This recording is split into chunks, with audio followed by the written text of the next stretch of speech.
Hello friends, इस video में हम क्लास 10 के हिस्ट्री के second chapter the nationalist movement in Indo China के बारे में बात करेंगे। तो सबसे पहले फ्रेंड्स यह जान लीजिए कि इस पूरे चैप्टर में हमें इंडो चाइनीज़ कंट्रीज़ के बारे में ही पढ़ना है। ठीक है, तो हम सबसे पहले इसके इंट्रोडक्शन के बारे में बात करते हैं। तो इसका इंट्रोडक्शन कहता है कि the Vietnam gained formal independence in 1945। जो वियतनाम है वह अपना फॉर्मल जो ऑफिशियल इंडिपेंडेंस है वह क्या है 1945 में एक पा लिया था, जो कि इंडिया से भी पहले था। But it takes another 3 decades of fighting before the Republic of Vietnam was form. लेकिन उसे और 3 डिकेड्स लगे। 3 डिकेड्स मीन्स फ्रेंड 30 ईयर्स। क्यों? क्योंकि 1 डिकेड हमारा 10 ईयर्स के इक्वल होता है, तो 3 डिकेड हमारा किसके इक्वल हुआ 30 ईयर्स। तो उसे और 30 ईयर्स लगे अपना रिपब्लिकन कंट्री को फॉर्म करने में। रिपब्लिकन कंट्री मीन्स फ्रेंड्स हम डेमोक्रेटिक कंट्री समझ लें। ठीक है, तो this chapter on Indo China will introduce you to one of the most important states of peninsula namely Vietnam. यह चैप्टर क्या है, हमें इंडो चाइना का यह चैप्टर हमें एक important peninsula country means friends जो कंट्री वाटर बॉडी से कवर्ड हो, वियतनाम के बारे में बताएगी। ठीक है, nationalism in Indo China develop in a colonial contest.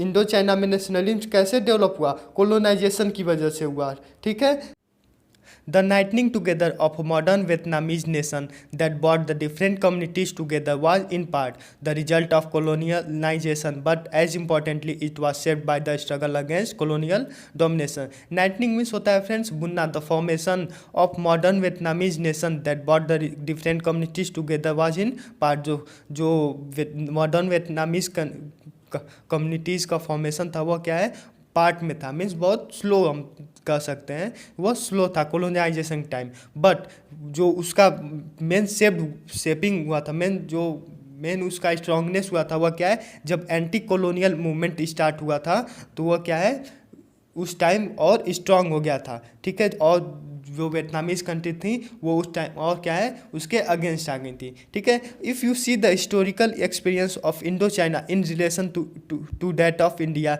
You will discover important differences in the way colonial empires functions and the anti-imperial movement develop। जब हम इंडो चाइना का इंडिया के रिलेशन में हम हिस्ट्री पढ़ेंगे फ्रेंड्स, देखेंगे, जब compare करेंगे तो हम पाएंगे कुछ डिफरेंसेस पाएंगे, कुछ सिमिलैरिटीज़ पाएंगे। ठीक है फ्रेंड्स, तो कुछ हम इमेजिन कर सकते हैं कि जो इंडो चाइना का सिचुएशन था वो भी क्या है इंडिया की तरह ही था। कुछ उसमें डिफरेंसेस थे जो कि हमें आगे पढ़ने को मिलेंगे। ठीक है friends, by looking at such differences and similarities you can understand the variety of ways in which nationalism has developed and shaped the contemporary world.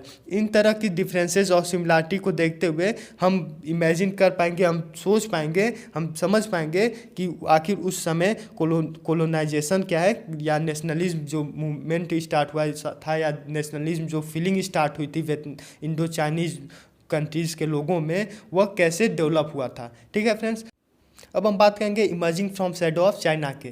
तो हम इसमें देखेंगे कि आखिर इंडो चाइनीज़ कंट्रीज़ जो है चाइना के ग्रिप से कैसे बाहर हुए थे। तो Indo China comprises the modern countries of Vietnam, Laos and Cambodia. जो इंडो चाइना है वो क्या है मेनली 3 कंट्रीज़ को कंबाइन की है, जो कि हमारा वियतनाम है, लाओस है एंड कंबोडिया है। It early history shows many different groups of people living in this area under the shadow of powerful empire of China. इसका अर्ली जो प्री हिस्ट्री है वह क्या शो करता है कि बहुत लोग क्या है इंडो चाइना में क्या है वो पावरफुल एम्पायर जो हमारा चाइना है वह उसके अंडर थे। Even when an independent country was established in what is now northern and central Vietnam, its ruler continue to maintain the Chinese system of government as well Chinese culture.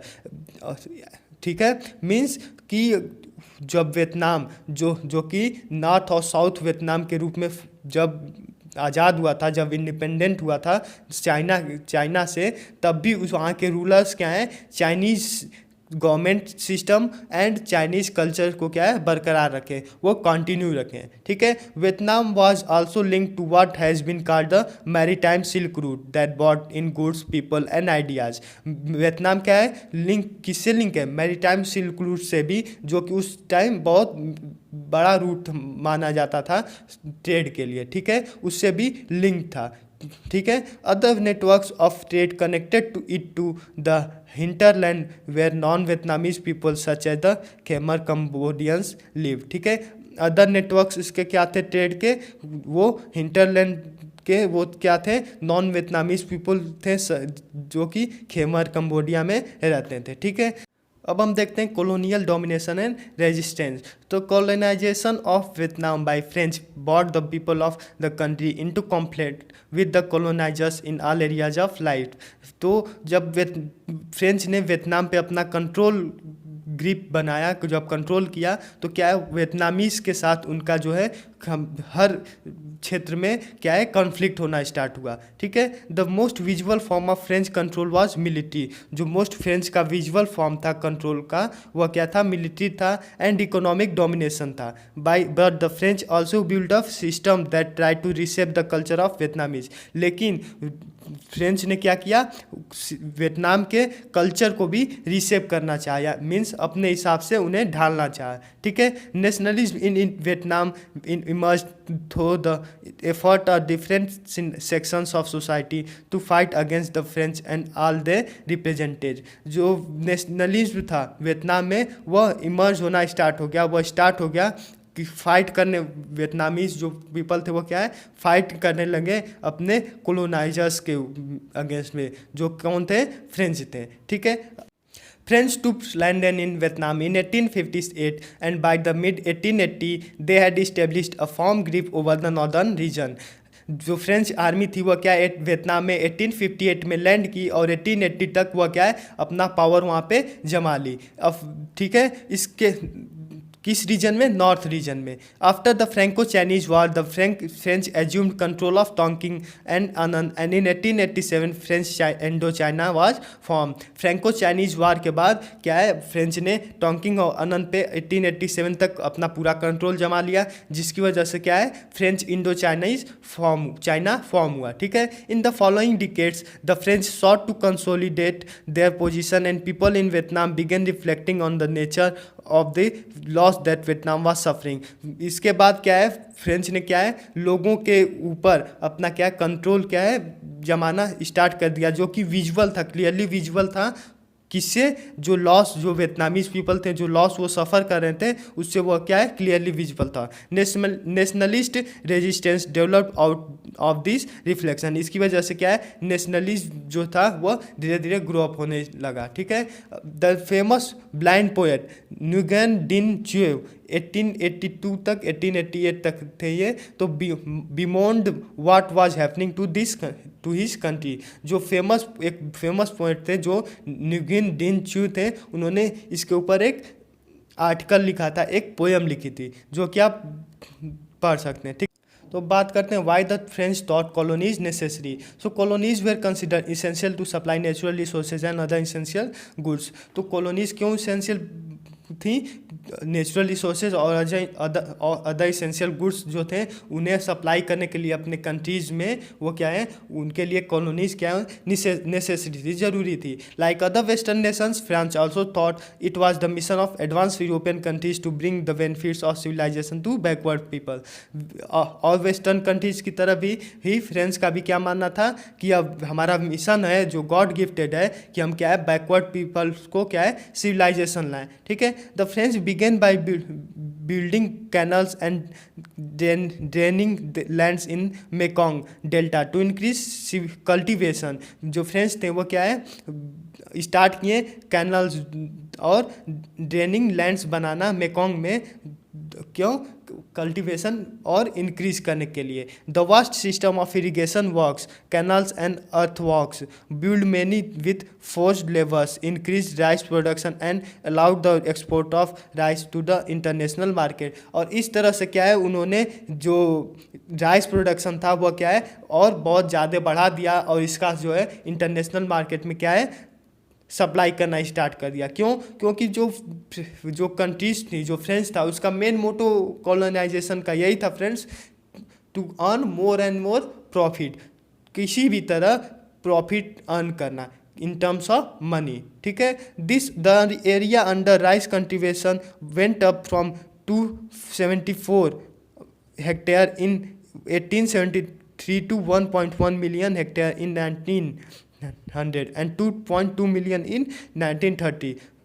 देखिए friends कितनी तेज़ी से rice cultivation Vietnam में क्या है growth हुआ। वह किस वजह से, जो फ्रेंच ने कैनाल सिस्टम और ड्रेनेज सिस्टम ड्रेनिंग वो स्टार्ट किया था, उसकी वजह से क्या है राइस प्रोडक्शन क्या है बहुत इंक्रीज हो गया। वो जो वियतनाम था वो क्या है एक बहुत बड़ा राइस एक्सपोर्टर बन गया इंटरनेशनल मार्केट में। Vietnam exported 2/3 of its rice production and by 1931 had become the third largest exporter of rice in the world. This was followed by infrastructure projects to help transport goods for trade, move military carriers and control the entire regions। इसके साथ ही क्या है infrastructure development भी किया गया, जो main motto था goods को ट्रांसपोर्ट करना, मिलिट्री को अपने किसी भी पार्ट में मूव कराना और क्या है पूरे रीजन पे क्या है कंट्रोल करना। ठीक है, construction of a trans Indo rail China rail network that would link the northern and southern part of Vietnam and China was begin.